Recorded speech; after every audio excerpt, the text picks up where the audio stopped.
Enough that everybody isn't too cramped, but you can hear me. So this is the what they call the net transition structure. It's the very front of our floating surface collector.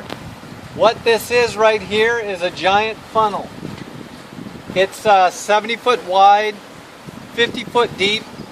It's lined with high density polyethylene sheeting, so it creates a big opening down to a narrow opening that goes into the floating surface collector.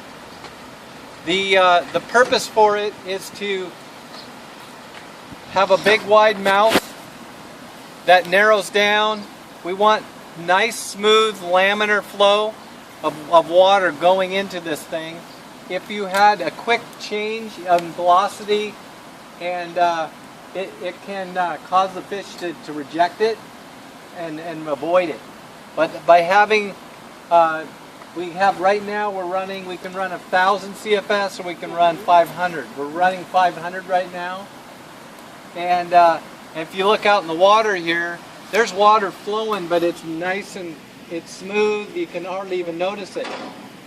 As we get closer to the floating surface collector, the velocity picks up. The out in front, you can see these black blue pipes. Those are the guide nets.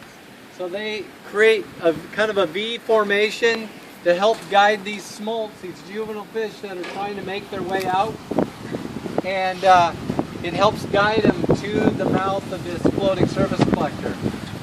It prevents them, because it goes from the surface all the way to the bottom. It keeps them from going past the FSC and going through the intake.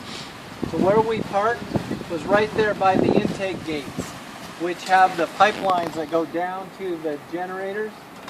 And if we didn't have guide nets, fish have to compete, the FSC has to compete with the 5,000, answer that later.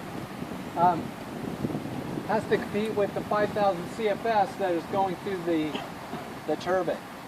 So it helps the smolts make their way out.